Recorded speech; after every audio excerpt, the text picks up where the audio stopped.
یہ لوگ جو آپ سے اپنی پسند کی اور اپنی مرضی کے معجزات کا مطالبہ کر رہے ہیں، یہ محض ہٹ دھرمی کی بنیاد پہ کر رہے ہیں، یہ ایمان لانے کے لیے نہیں کر رہے ہیں۔ یہاں تک کہ اگر ہم ان پر فرشتوں کو نازل کر دیں اور ان سے جو ہے مردے بات کرنے لگ جائے، تب بھی یہ ایمان نہیں لانے والے، کیونکہ یہ معجزات کو دیکھ کر ایمان انہیں لانا ہوتا تو بہت پہلے لے آتے۔ اللہ کے نبی صلی اللہ علیہ وسلم کے ساتھ اللہ نے اتنے معجزات دیے اور اتنی کھلی نشانیاں اللہ کے نبی صلی اللہ علیہ وسلم کے سچے نبی ہونے کی موجود ہیں کہ جو حق کا طالب ہوگا، حق کو تلاش کرنے والا اور اسے قبول کرنے والا ہوگا، وہ ہر حال میں جو ہے اسے قبول کر لے گا۔ وہ اپنی طرف سے یہ نہیں کہے گا اگر نبی ہے تو یہ کر کے دکھائیں اور وہ کر کے دکھائیں۔ بہرحال اس کے بعد اللہ کے نبی صلی اللہ علیہ وسلم کو تسلی دی جا رہی ہے، وَكَذَلِكَ جَعَلْنَا لِكُلِّ نَبِيٍّ عَدُوًّا شَيَاطِينَ الْإِنسِ وَالْجِنِّ، کہ ان کی دشمنی سے آپ پریشان نہ ہو۔ آپ کے خلاف سازشیں کی جا رہی ہیں، یہ لوگ آپ کے خلاف پروپیگنڈا کر رہے ہیں، یہ آپ کے خلاف جو ہے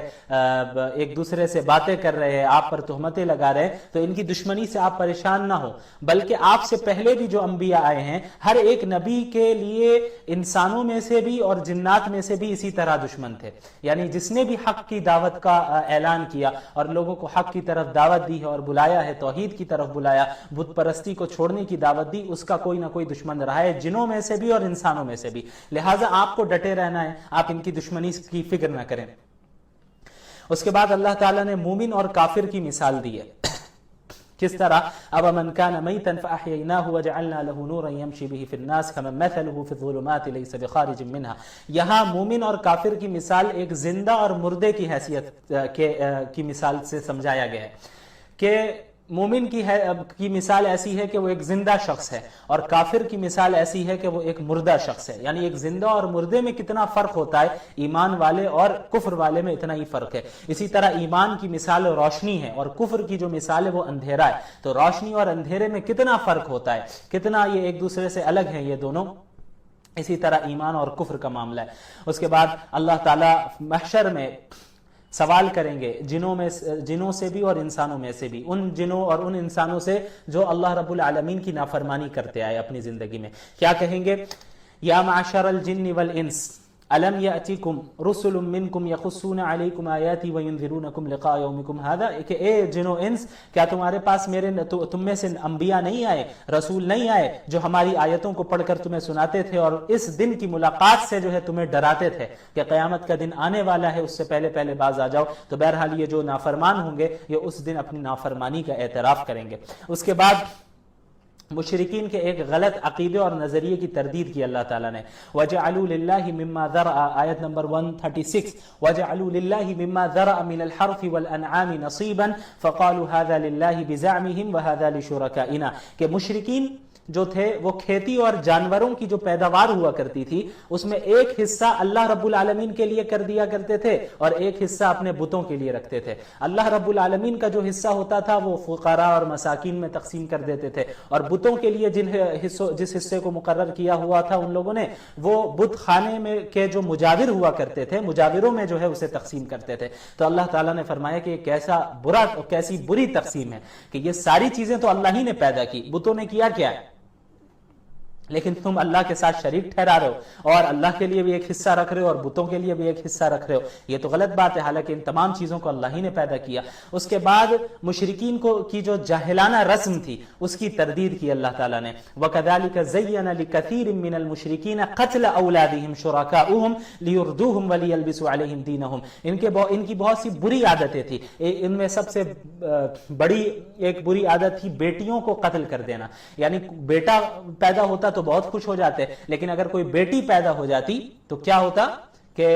چہرہ سیاہ پڑ جاتا، لوگوں سے شرمائے ہوئے پھرتے رہتے، شرماتے پھرتے، اور یہاں تک کہ زندہ بیٹیوں کو دفن کر دیا کرتے تھے۔ تو اللہ تعالیٰ نے اس کی تردید کی کہ یہ کتنا برا عمل کر رہے ہیں، یعنی اگر بیٹیوں کو ختم کر دیا جائے تو تم کہاں سے پیدا ہو گئے، بیٹیوں کے بغیر تو تم بھی نہیں پیدا ہو سکتے تھے، اور یہ نسل کا یہ سلسلہ کیسے جاری رہے گا۔ اس کے بعد ان کی ایک برائی یہ بھی تھی کہ بہت سے جانوروں کو یہ بتوں کے نام پر چھوڑ دیا کرتے تھے، تو اللہ نے اس کی بھی تردید کی۔ بہت سے جانوروں کو اپنی طرف سے حرام قرار دے دیتے کہ فلاں فلاں جانور حرام ہے، تو اللہ تعالیٰ نے اس کی بھی تردید کی کہ بھئی حلال اور حرام کرنا تمہارے اختیار میں کا ہے۔ اچھا، یہاں تک کہ یہ مشرکین کیا کرتے تھے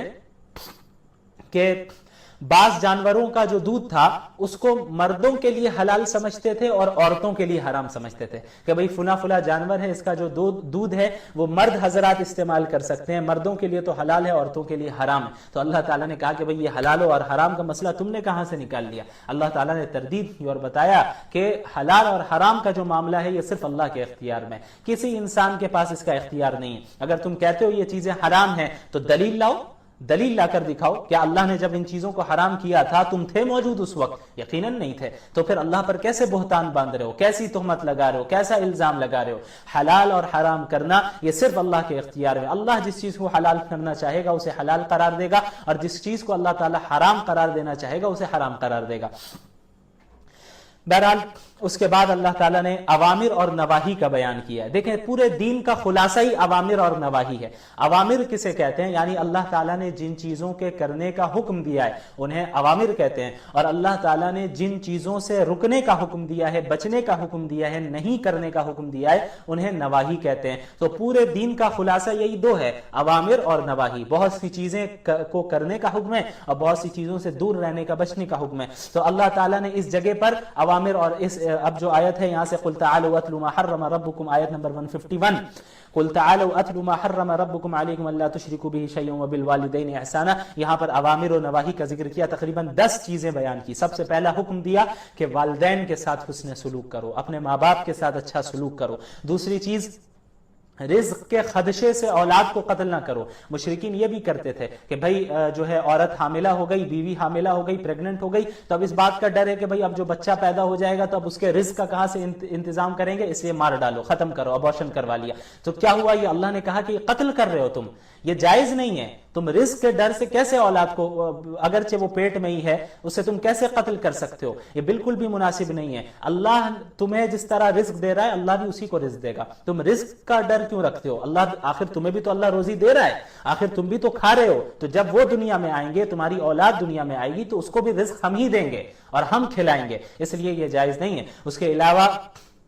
بے حیائی اور ہر قسم کی برائی سے رکنے اور بچنے کا حکم دیا۔ اس کے بعد اللہ تعالیٰ نے کہا کہ کسی کو ناحق قتل نہ کرنا۔ انسان کی جان کی بڑی اہمیت ہے، اس کی بہت بڑی قیمت ہے، اسی لیے کسی کو ناحق قتل نہیں کرنا۔ یتیم کا مال نہ کھانا، یعنی مال تو کسی کا نہ کھانا، لیکن بطور خاص یتیموں کے مال میں کوئی ہیر پھیر نہ کرنا اور یتیموں کے مال کو نہ ہڑپ لینا۔ اسی طرح ناپ تول میں کمی نہ کرنا۔ یہ ساری بیماریاں رہی ہیں پچھلی قوموں میں بھی اور ہمارے ہاں آج بھی ہیں۔ ہم کوئی چیز بیچنے جا رہے ہیں، کوئی مسلمان بیچ رہا ہے، تو اگر ناپ تول میں کمی کر رہا ہے تو یہ بہت خطرے کی بات ہے۔ حضرت شعیب علیہ السلام کی قوم کے اندر بھی یہی برائی تھی کہ ناپ تول میں کمی کیا کرتے تھے۔ وہ جب دیتے تھے تو کم دیتے تھے اور لیتے تھے تو زیادہ لیتے تھے۔ تو اللہ نے فرمایا کہ ناپ تول میں بالکل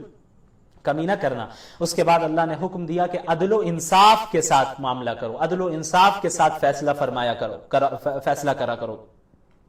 اس کے بعد اللہ کے عہد کو پورا کرو، اللہ سے جو ایگریمنٹ ہے، اللہ سے جو معاہدہ ہوا ہے اس کو ہر حال میں پورا کرنا ہے، اس کو توڑنا نہیں ہے۔ اس کے بعد اس سورت کے آخر میں اللہ تعالیٰ نے ایک اصول بیان کیا کہ اللہ دیکھیں آپ کتنا رحیم ہے، کتنا کریم ہے بندوں کے ساتھ۔ اللہ نے فرمایا کہ من جاء بالحسنۃ فلہ عشر امثالها ومن جاء بالسیئۃ فلا یجزى الا مثلها وهم لا یظلمون، کہ ایک ایسا شخص جو ایک نیکی لے کر آئے گا ہم اس کے بدلے میں اس کے لیے 10 نیکیاں لکھ دیں گے، یعنی اس کا جو بدلہ اور ریوارڈ ملنا ہے وہ 10 نیکیوں کے برابر ملنا ہے۔ ایک انسان جب ایک نیکی کا ارادہ کرتا ہے نا، ابھی صرف ارادہ کیا، اس نے کیا نہیں ہے، تو فرشتہ جو نیک اعمال لکھنے والا فرشتہ ہوتا ہے وہ ایک نیکی اسی وقت لکھ دیتا ہے، اور پھر جب وہ اس نیکی کو کر لیتا ہے تو پھر 10 نیکیاں لکھ دی جاتی ہیں۔ اس کے برخلاف ایک انسان جب گناہ کا ارادہ کرتا ہے، برائی کا ارادہ کرتا ہے، تو گناہ لکھنے والا فرشتہ کچھ نہیں لکھتا ہے، ارادے پہ، نیت پہ کچھ نہیں لکھتا ہے، انتظار میں رہتا ہے۔ ہاں اب جب بندہ گناہ کر لیتا ہے اور برائی کا کام کر لیتا ہے تو ایک گناہ لکھا جاتا ہے، ایک نیک عمل کیا تو 10 نیکیاں، ایک گناہ کیا تو ایک گناہ۔ تو اللہ کتنا رحیم ہے اور کتنا کریم ہے، اللہ بندوں کو کتنی اپارچونٹیز دے رہا ہے کہ اتنی اپارچونٹیز ملنے کے باوجود اگر کوئی بندہ اپنی زندگی کو گوا بیٹھ رہا ہے، آخرت کو گوا بیٹھ رہا ہے اور اتنے مواقع کو، ان تمام مواقع کو گوا بیٹھ رہا ہے، تو یہ اسی کی بدبختی ہے۔ اس کے بعد اللہ تعالیٰ نے اپنی مالکیت کا ذکر کیا کہ آپ کہہ دیجئے قل ان صلاتی ونسکی ومحیای ومماتی للہ رب العالمین، کہ میری نماز اور میری قربانی، میری زندگی، میری موت صرف اللہ رب العالمین کے لیے۔ تو ایک مومن کی زندگی کا تمام کام اور اس کے زندگی کے تمام پہلو میں جو کچھ بھی وہ کرتا ہے، یہ ساری چیزیں وہ اللہ کے لیے کرتا ہے۔ یعنی زندگی بھی ہے، زندہ ہے تو اللہ کے لیے، مریں گے تو وہ بھی موت بھی اللہ ہی کی جانب سے، اللہ ہی کے لیے، کوئی قربانی دے رہے ہیں تو اللہ کے لیے، کوئی عمل کر رہے ہیں تو اللہ کے لیے، تو یہ مومن کی صفت ہے۔ بہرحال اس کے بعد سورۃ الاعراف کی ابتدا ہوتی ہے۔ اعراف کہتے ہیں حد فاصل کو، ایک دیوار کو، چونکہ اس سورت میں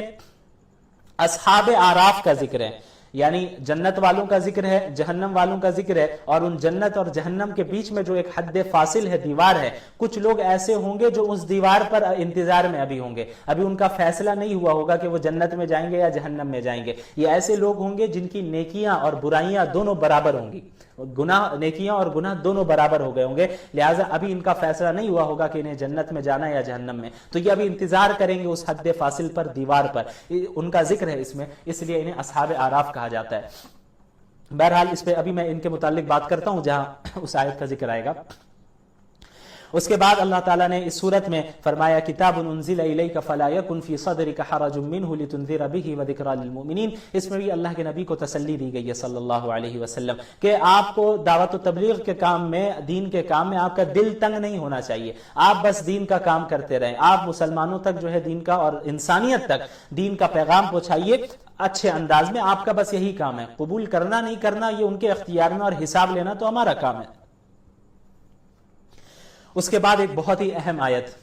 والوزن یومئذ الحق، سورہ اعراف آیت نمبر 8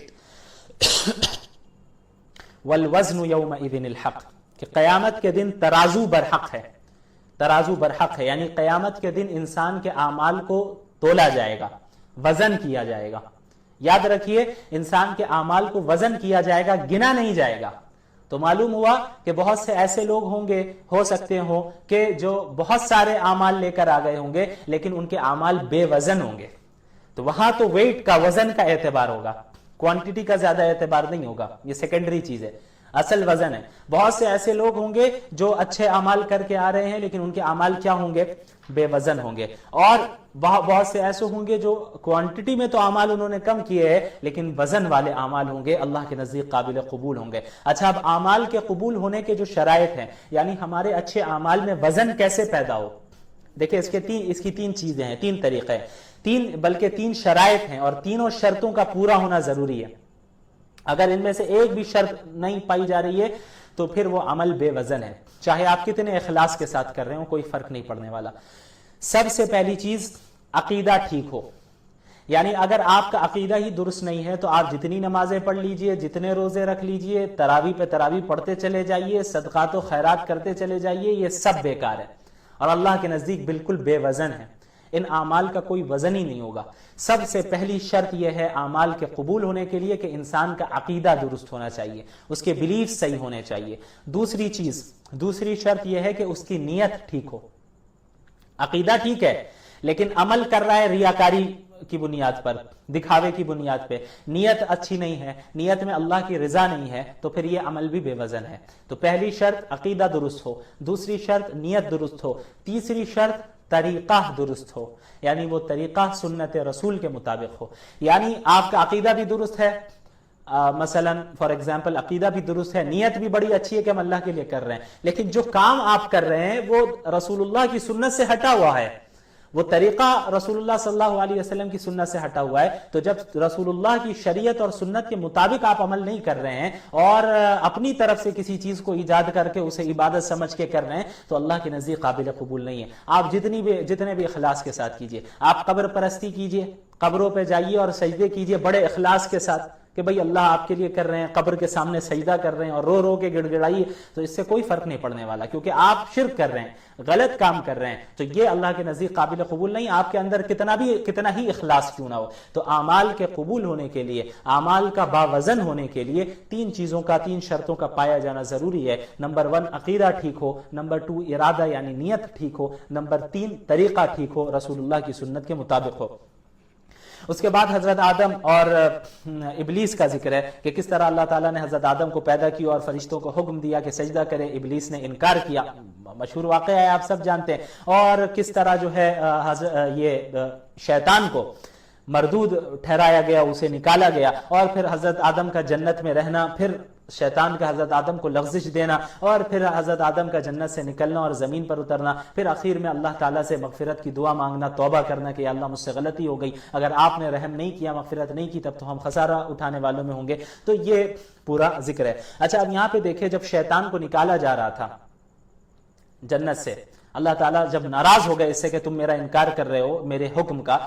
اور یہ کہہ رہا ہے کہ میں تو بہتر ہوں، میں آگ سے بنا ہوں، یہ مٹی سے بنا ہے، میں نہیں کروں گا، تو غصے میں اللہ تعالیٰ اسے نکال رہے ہیں۔ لیکن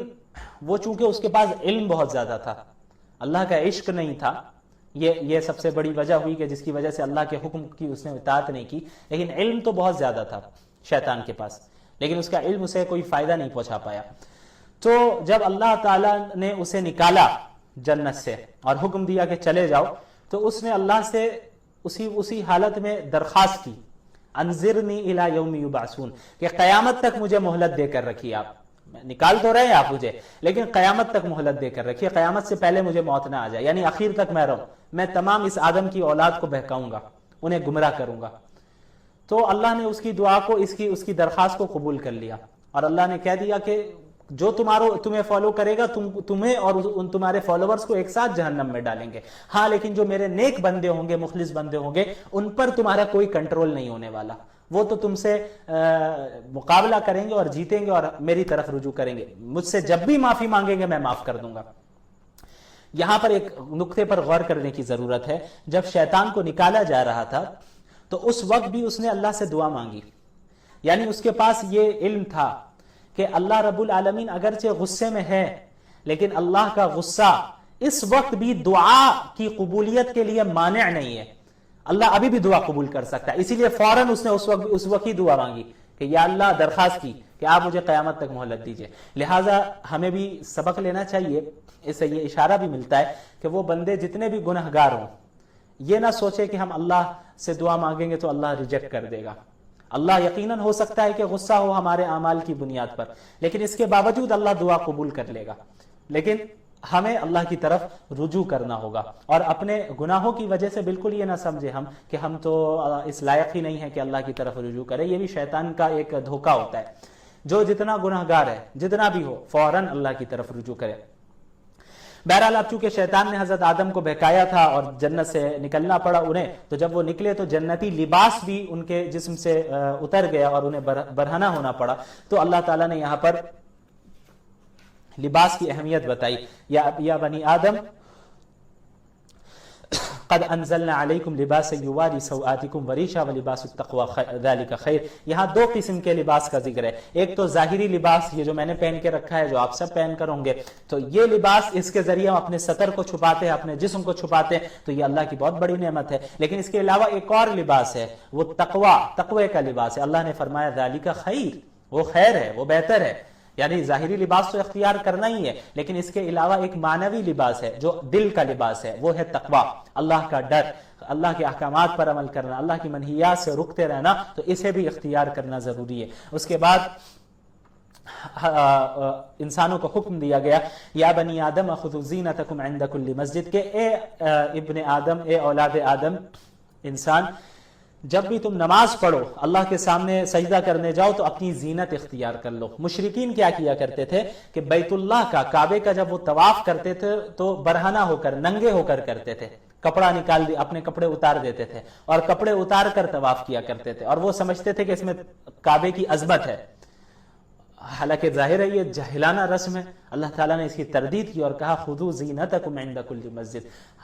عبادت کے وقت اپنی زینت اختیار کرو، اپنی خوبصورتی اختیار کرو، اچھا لباس پہنو کہ تم اللہ کے سامنے جا رہے ہو۔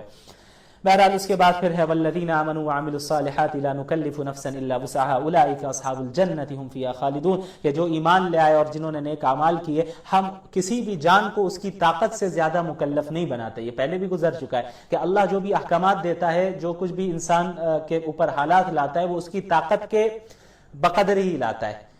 ایسا نہیں ہو سکتا کہ کوئی ایسا حکم دے دے جو انسانی طاقت کے باہر ہو، ناممکن ہو۔ اور یہی وہ لوگ ہیں جو جنت والے ہیں، جس میں ہمیشہ رہنے والے ہیں۔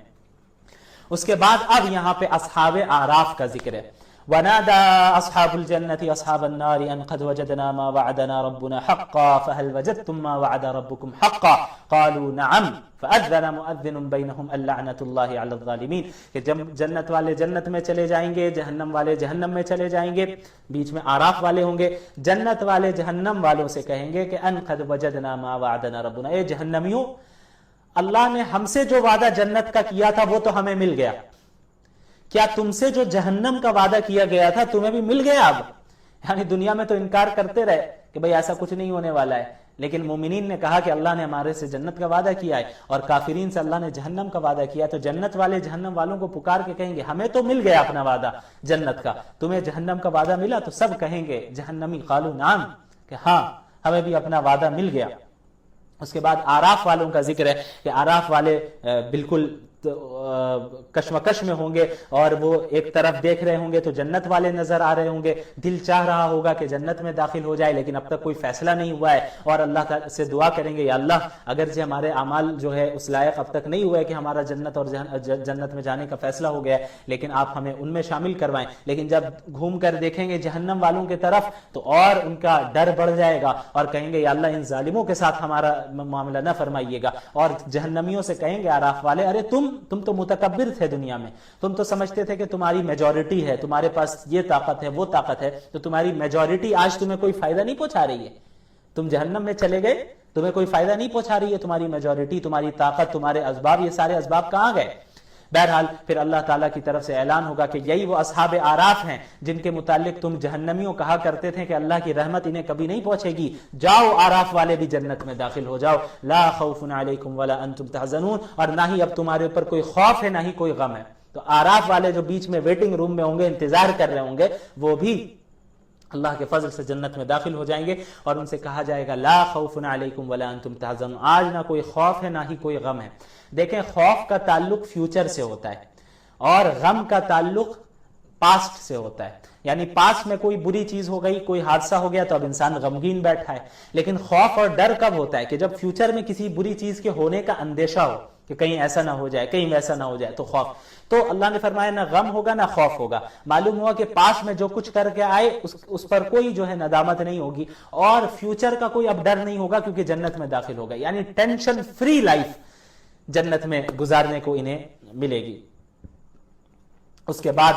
اللہ تعالیٰ نے اپنی توحید پر دلائل دیے کہ تمہارے ہی وہ رب ہے، اللہ ہے جس نے زمین و آسمان کو بنایا، اور تمام اللہ تعالیٰ جو کائنات کی خلقت ہے اس پر ان کی طرف اشارہ کرتے ہیں، اور اتنی بڑی بڑی مخلوقات ہے، کتنی مخلوقات ہے اللہ کی، یہ سب اللہ کی قدرت کی طرف لوگوں کو اشارہ کر رہی ہے۔ یہ ساری چیزیں علامت ہے اللہ کے موجود ہونے کی۔ اس کے بعد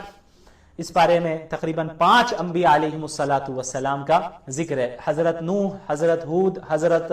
لوط اور حضرت صالح اور شعیب۔ نوح، ہود، صالح، لوط اور شعیب علیہم السلام، ان حضرات کی قوموں کا ذکر ہے، ان کا ذکر ہے، اور ان کی قوموں نے کس طرح انہیں جھٹلایا اس کا ذکر ہے۔ ان تمام انبیاء کے واقعات کو ذکر کرنے کا جو بنیادی مقصد ہے، ایک مقصد تو یہ ہے کہ اس میں یہ بتا دیا گیا کہ تمام انبیاء جو آئے سب نے سب سے پہلے ایک ہی چیز کی طرف دعوت دی، یعنی سب کے یہاں یہ چیز سیم پائی جاتی ہے۔ وہ کیا ہے؟ یا قوم اعبدوا اللہ ما لکم من الہ غیرہ، کہ اے میری قوم ایک اللہ کی عبادت کرو، اس اللہ کے سوا تمہارا کوئی خدا نہیں۔ یعنی تمام انبیاء جتنے آئے ہیں حضرت آدم سے لے کر محمد رسول اللہ صلی اللہ علیہ وسلم تک، سب کے درمیان یہ چیز سیم رہی ہے کہ سب نے توحید